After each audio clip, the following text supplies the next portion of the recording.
యేసు మనలను ప్రేమించువాడు. జీవం గల దేవుడు యేసు మనలో జీవించువాడు. ప్రేమ గల దైవం యేసు మనలను ప్రేమించువాడు. జీవం గల దేవుడు యేసు మనలో జీవించువాడు. నిన్న నేడు రేపు నిరంతరం మారనివాడు. నిన్న నేడు రేపు నిరంతరం మారనివాడు. ప్రేమ గల దైవం యేసు మనలో ఉండేవాడు. ప్రేమ గల దైవం యేసు మనలో ఉండేవాడు. ప్రేమ గల దైవం యేసు మనలను ప్రేమించువాడు. జీవం గల దేవుడు యేసు మనలో జీవించువాడు.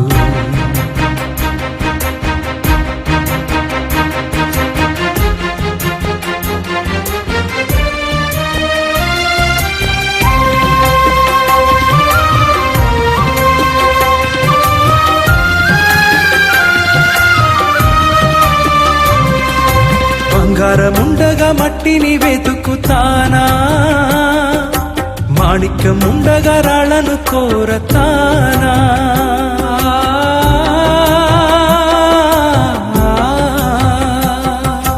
బంగారముండగా మట్టిని వెతుకుతానా, మాణిక్యముండగా రాళ్లను కోరతానా. బంగారు యేసయ్య జీవించే నాథుడ నీవే సిరి సంపద. బంగారు యేసయ్య జీవించే నాథుడ నీవే సిరి సంపద. నీవే నాకు తోడు, నిన్ను ఆనుకొని నిత్యము జీవింతును. నీవే నాకు తోడు, నిన్ను ఆనుకొని నిత్యము జీవింతును. నిన్ను ఆనుకొని నిత్యము జీవింతును. నిన్ను ఆనుకొని నిత్యము జీవింతును. ప్రేమ గల దైవం యేసు మనలను ప్రేమించువాడు. జీవం గల దేవుడు యేసు మనలో జీవించువాడు.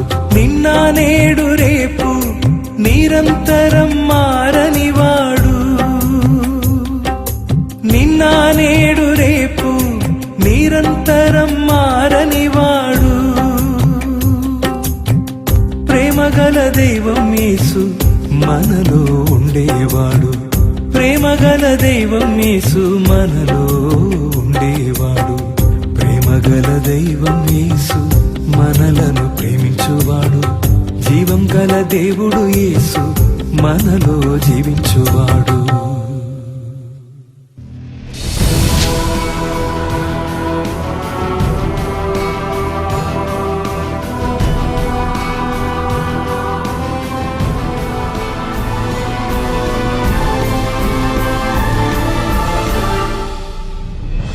ఆదికాండం 32వ అధ్యాయము 24వ వచనం చదవండి ఒకసారి. నువ్వు గనక నీ లైఫ్లో ఒంటరిగా దేవుని పాదాల దగ్గర గడపటానికి ప్రారంభించావంటే మొదటిగా వంశ పారంపర్యంగా వచ్చే శాపం విరుగొట్టబడతాయి. కనీసం నెలకి ఒకసారి అయినా మీరు ఒంటరిగా దేవుని పాదాల దగ్గర గడపాలి. దేవుని నామానికి స్తోత్రం చెప్పండి. ఇంకా ఎవరు రాకూడదు.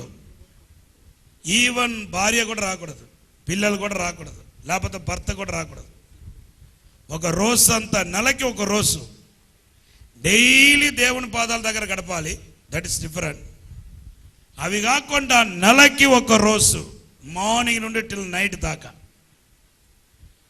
ప్రారంభ దినాలు అయితే నెలకి 3 రోజులు, 3 నెలకి ఒకసారి 21 రోజులు, సంవత్సరానికి ఒకసారి 40 రోజులు ఇలా ఉపవాసం ఉండి ఎక్కడైనా అడవికి వెళ్ళిపోయేవాడిని.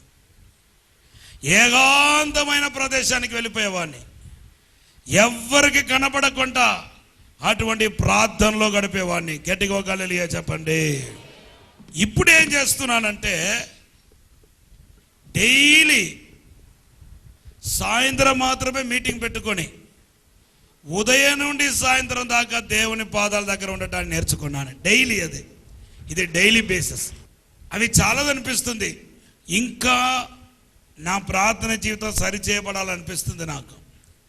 ఇంకా ఎక్కడో నా ప్రార్థన జీవితంలో ఒంటరిగా ప్రభుత్వం గడపటంలో నేను కాస్త పొరపాటు పడినట్టుగా అనిపిస్తుంది నాకు.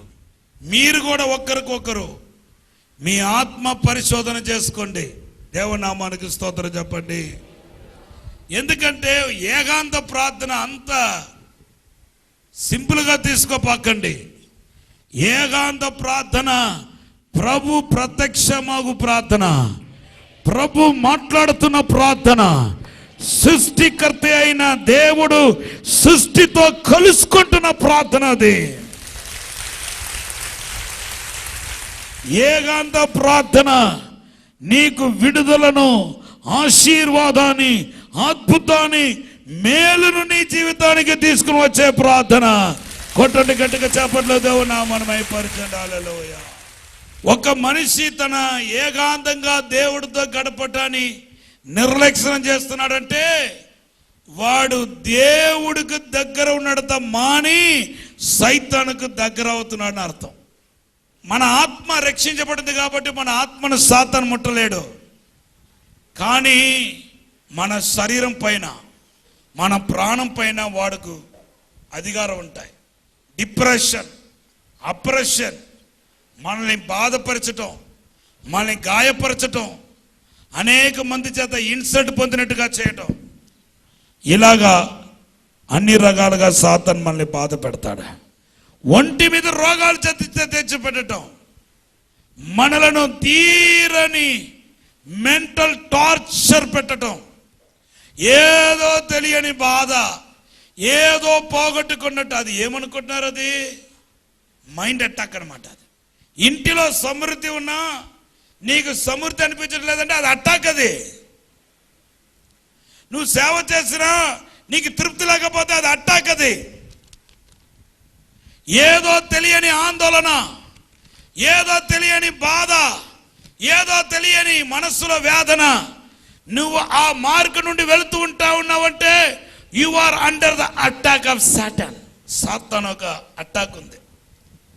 He cannot possess you. అంటే మిమ్మలను ఆయన పీడించలేడు, మిమ్మల్ని ఆవరించలేడు, కానీ మీ మీద అటాక్ మాత్రం చేస్తాడు.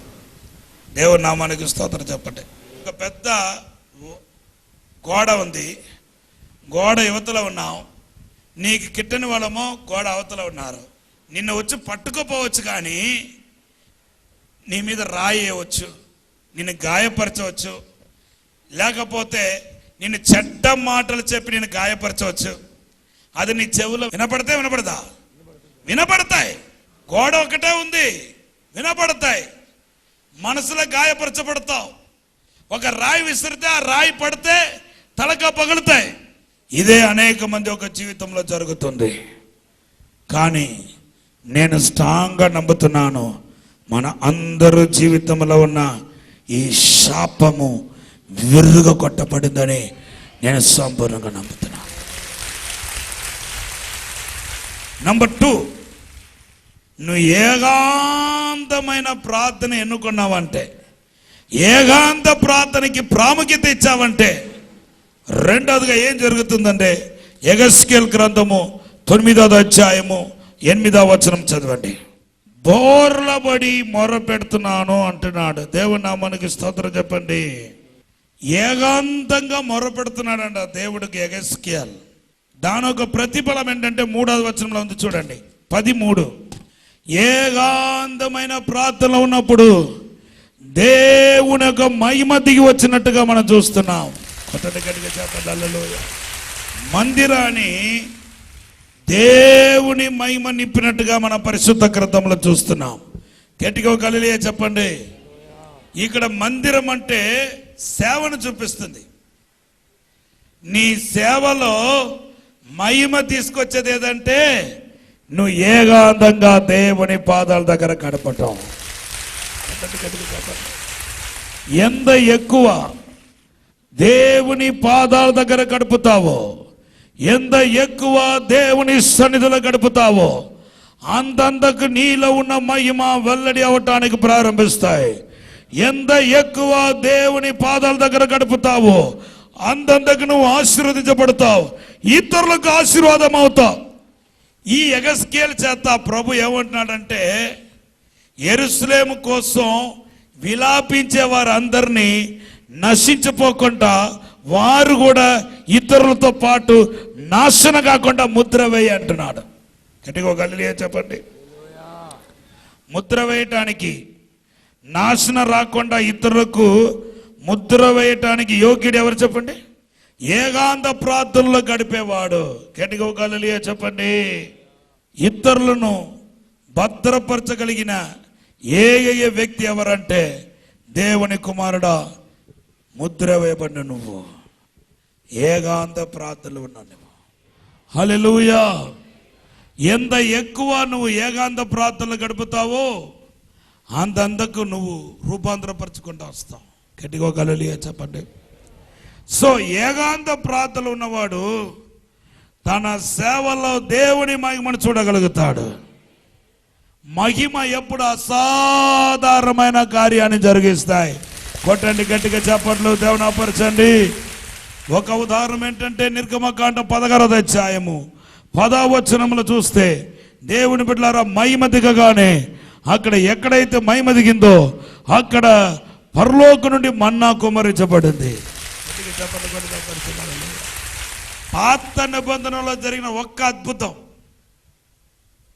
ఎరికో కోడలు కూలిపోవటం కానీ, యోర్దాను 2 బాయిలు కావటం కానీ, ఇలాగ పాత నిబంధనలో జరిగిన ఇశ్రాయేలు ప్రజల జీవితంలో జరిగిన అసాధారణమైన కార్యాలు ఒకటో రెండో మన జీవితంలో జరిగితే ఊరంతా దేశమంతా మారు మనసు పొందకుండా ఉంటారా లేదా చెప్పండి?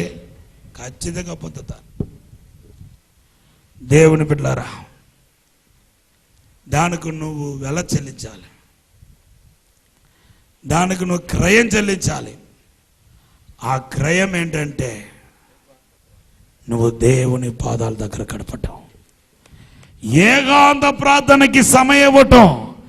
ఏకాంత ప్రార్థన, ఒంటరి ప్రార్థన దేవుని మహిమను తీసుకుని వస్తాయి. కొట్టండి గట్టిగా చెప్పండి నా పరిచయాలు. కొంతమంది ఉపవాసం ఉంటారు.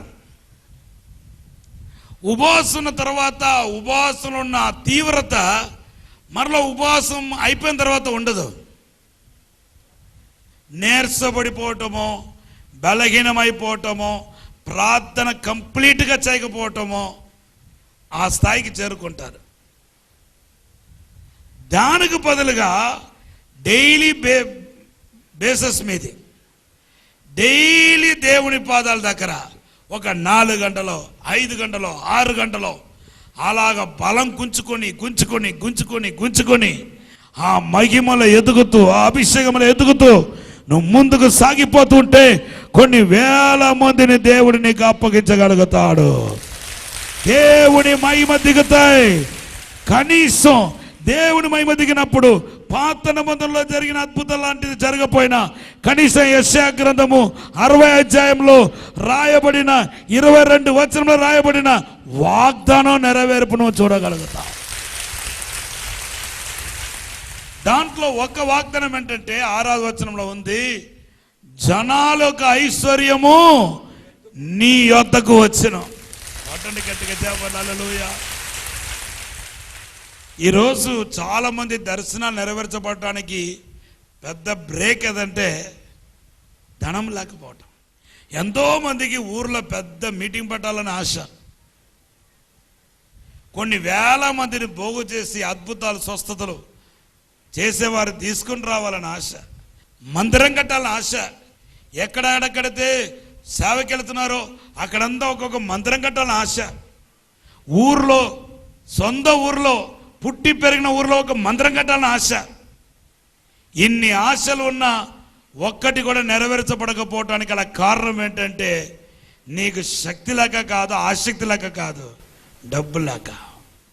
మహిమ దిగితే కోట్లు వచ్చి పడిపోతాయి.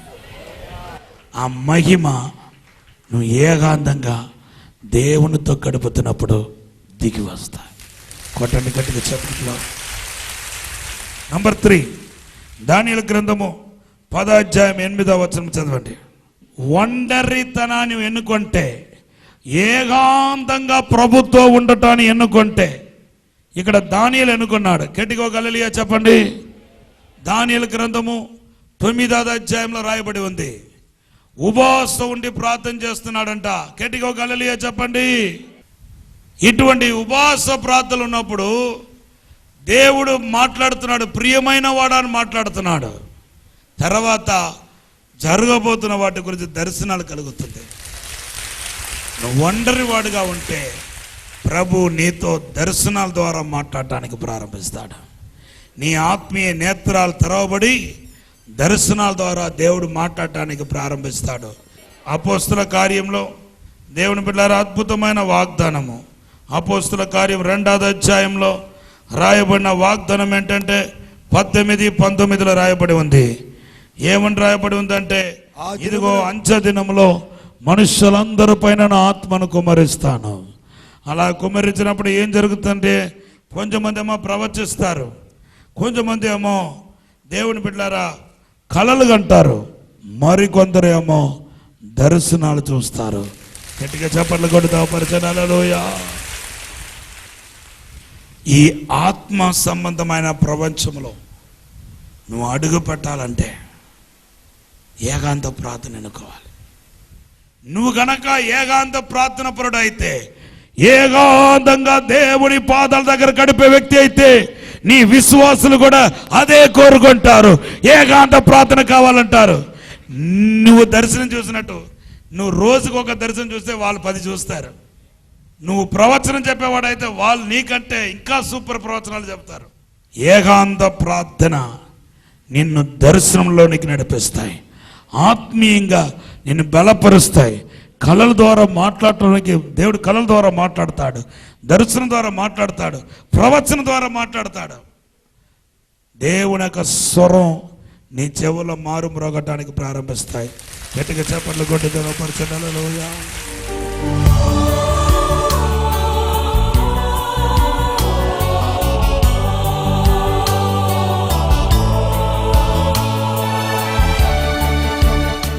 పరిశుద్ధము నమ్మకమైన పరలోక తండ్రి, ఇప్పుడే పరలోక ఆత్మ అభిషేకం చేత నింపండి. ఏకాంత ప్రార్థన ఇచ్చే అభిషేకం, ఏకాంత ప్రార్థన ఇచ్చే అభిషేకం, 2 పాల ఆత్మ ప్రతి ఒక్కరికి కుమరించబడగాక. ఇప్పుడే అభిషేకం దిగనగాక, దైవిక శక్తి దిగనగాక. ఇప్పుడే నింపండి ప్రభా, పరలోక అగ్నితో నింపండి, అభిషేకం చేత నింపండి, దైవిక ప్రసన్న చేత నింపండి, విడుదల దయచేయండి, అసాధారణమైన కార్యం జరిగించండి, అద్భుతమైన కార్యం జరిగించండి. అయ్యా, ఏకాంత ప్రార్థన అభిషేకాన్ని కుమరించండి, ఏకాంత ప్రార్థన అభిషేకాన్ని కుమరించండి. యేసు నామములో అడిగి వేడుకుంటున్నాము తండ్రి, ఆమేన్. దేవుని బిడ్డలారా, గడిచిన కొన్ని రోజులుగా మీరు టీవీలో దగించే అగ్ని వాగ్దాన భూమి గురించి వింటున్నారు. గడిచిన 25 సంవత్సరాలుగా ఈ దగించే అగ్ని పరిచర్యను కొన్ని వేల మందికి ఆశీర్వాదకరంగా దేవుడు వాడుకుంటున్నాడు. అయితే ఈ యొక్క రాజమందిరంలో సొంతం మందిరం ఏర్పడాలన్న ఉద్దేశంతో వాగ్దాన భూమి కోసం మీ విరాళాన్ని దేవుడు ప్రేరేపణ బట్టి చెల్లించుకుని ఉంటే, ఇది మీకు అవకాశం. ఇంకా 1-2 నెలల్లో మేము రిజిస్ట్రేషన్ చేయాల్సి ఉంది. కాబట్టి మీ విరాళాన్ని వాగ్దాన భూమి కోసం ఇచ్చి మీరు తోడ్పడండి.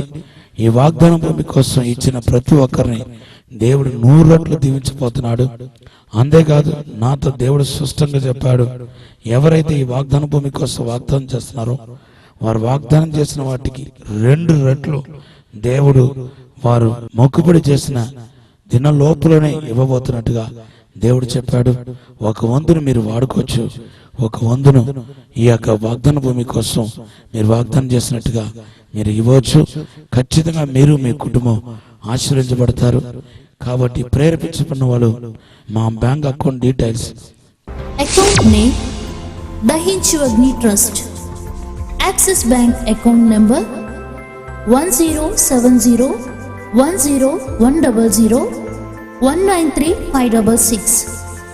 IFSC code UTIB 000107. Axis Bank T Nagar Branch, Rajahmundry, Andhra Pradesh, India. వివరాలకు సెల్ నంబర్స్ 8885551216 మరియు 8885551218.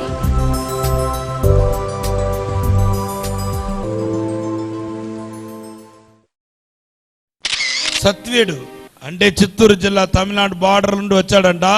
3 years నుండి ఈ కుటుంబం విడిపోయారు. ఈ అబ్బాయి ఏమో వాళ్ళ అమ్మగారి దగ్గర ఉంటున్నారు. ఎంత ప్రయత్నం చేసినా కుటుంబంలో సమాధానం నేను రాను అంటా ఉంది. అయితే నిన్న టీవీలో ప్రోగ్రాం చూస్తే రాజమండ్రి వెళ్తే నా కుటుంబం బాగుపడితే అని చెప్పి అనుకున్నాడంట. Since 3 years his family has been separated and living apart, and not only that, his son also living with her wife. But yesterday he saw our live telecast in Calvary channel. He told to himself that if I go there to that church, God will surely make a wonder in my life. ఆయన all the way Chittoor Tamil Nadu border నుండి ప్రయాణం చేసి ఈ ఆరాధనకి ఈ యొక్క మందిరంలోనికి రాగా ఆయన భార్య ఫోన్ చేసిందంట, మనం కలిసిపోతామని. So after this, all the way he traveled from Chittoor and he came here to this church today. And in the meanwhile, his wife has called him over telephone and told him that we will live together from now onwards. గట్టిగా హల్లెలూయా చెప్పండి. అయితే ఈ అద్భుతం దేవుడు మీ మందిరంలోనికి వస్తేనే ఈ అద్భుతం జరిగింది. ఇప్పుడు నేను తిరిగి వెళ్ళినప్పుడు కూడా అద్భుతం చూడాలి. మా ఇంట్లో ఉన్న వాళ్ళందరం రక్షణ పొందాలి, యేసు కావాలని ఆమె అడగాలి, ప్రార్థన చేయండి అంటున్నాడు. మన మధ్యలో ప్రభు ఉన్నాడు. గట్టిగా చప్పట్లు కొడతాపరచండి. ఎప్పుడు నీకు 2 కిడ్నీలు పాడైపోయిందని ఎప్పుడు తెలిసింది? 3 నెలల క్రితము 2 కిడ్నీలు పాడైపోయింది. కిడ్నీ మార్పిడి చేయాలని డాక్టర్లు చెప్పారంట. The sister was saying that 3 months back when she went to the hospital, the doctors examined and told that her 2 kidneys were damaged. వాళ్ళ భర్త గారు కూలి పని చేసుకుంటున్న వ్యక్తి. And her husband, he was a daily wage laborer. ఇంకా ఓపిక లేక దేవుని మీద ఆధారపడ్డారు. దేవుడు వాగ్దానం ఇచ్చాడు, నీకు కొత్త కిడ్నీలు ఇస్తానని చెప్పి ఆ రోజు మొదలుకొని దేవుడు ఆరోగ్యం ఇచ్చాడు. క్షేమంగా ఉంటుంది. ఎప్పుడో చచ్చిపోవాల్సిన బిడ్డను దేవుడు అద్భుతంగా ఆయుష్ను పొడిగించుకుంటా వస్తున్నాడు. So in such a pathetic condition, this sister came to our church. Because of his mercy, God has started touching her and slowly she is recovering. 3 weeks క్రితం నేను ఇలా ప్రార్థన చేసుకుంటూ వస్తున్నాను కదా లాస్ట్ లో ఆవిడ కాళ్ళు చూస్తే 2 కిడ్నీలు పాడైపోయింది కాబట్టి కాళ్ళు ఇంత వాపెక్కిపోయి ఏడుపు. ఈవిడతో పాటు వాళ్ళ భర్త గారు కూడా ఎంతో కలవరపడ్డాడు. కానీ ఈరోజు కాళ్ళు చూస్తే నేను ఎప్పుడే కాళ్ళు చూడమన్నాను. చూడండి ఎంత బాగుందో చూడండి. కొట్టండి గట్టిగా చెప్పట్లు. అమ్మా నీకు దీర్ఘాయుష్ ఇస్తాడు దేవుడు. 2 పిల్లలు ఉన్నారంట. ఆ 2 పిల్లల కోసమైనా కొత్త కిడ్నీ ఇచ్చి ఈ బిడ్డను దేవుడు నడిపించిన గాక. యేసు నామములో కొత్త కిడ్నీ కలిగిన గాక. ఆశీర్వదిస్తున్నాను. In Jesus' name. Good evening, everybody. My name is Nasruddin, and I came to see Daddy Dr. Thomas's prayer meeting. I regularly visit it, and I have seen great things happening. He's a very holy man, and his prayer is heard by Almighty God. When I was sick and suffering with piles, he had prayed on phone from Rajahmundry. I was in Visakhapatnam, and he prayed once, and the second time he prayed, and I got fully cured, and I have full faith that he's a very godly man. And the gathering coming over here, God bless everyone, and God give him strength to do more miracles always. Thank you. విజయవాడలో తెలుగు రాష్ట్రాల సేవకులు మరియు నాయకులకు Beracah prophetic ministries వారు నిర్వహించు అసాధారణమైన జీవన శైలిని కలిగి ఉండడానికి సెమినార్ నిర్వహించడమైనది. తేదీలు అక్టోబర్ 27, 28, 29. సమయం ఉదయం 9 గంటల నుండి సాయంత్రం 6 గంటల వరకు. ముఖ్య ప్రసంగికులు డాక్టర్ ఎజికియా ఫ్రాన్సిస్ గారు, రెవరెండ్ బెనిటా ఫ్రాన్సిస్ గారు మరియు బెరాకా టీం.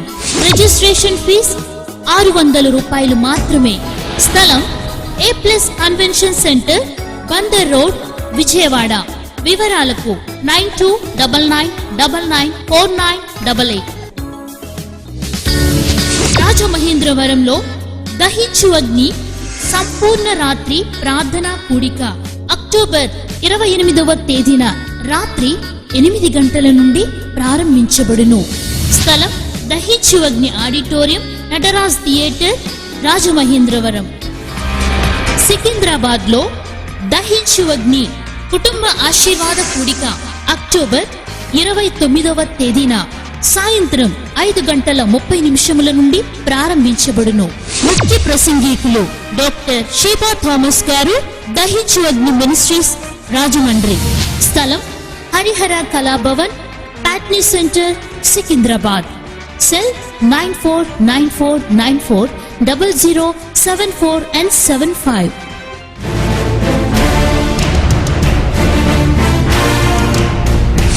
ప్రకాశం జిల్లా చీరాలలో దహించు అగ్ని మినిస్ట్రీస్ వారు నిర్వహించు స్తుతి ఆరాధన స్వస్థత మహాసభలు నవంబర్ 22, 23, 24 తేదీలలో ప్రతిరోజు సాయంత్రం 6 గంటల నుండి.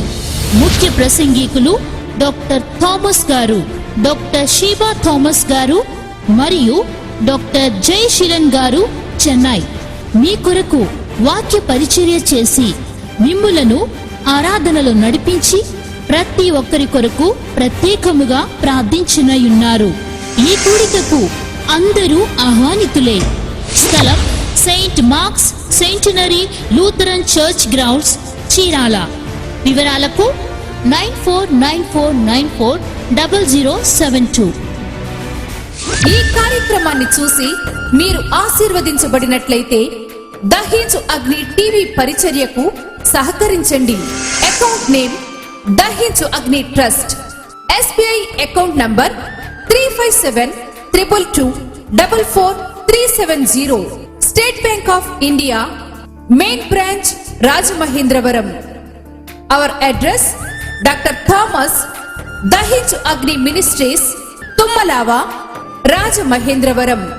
Pin 533104, east Godavari district, Andhra Pradesh, India. Yesu వస్తాడు, మేఘాలపై వస్తాడు, కన్నీరు తుడుస్తాడు, ఎత్తుకొని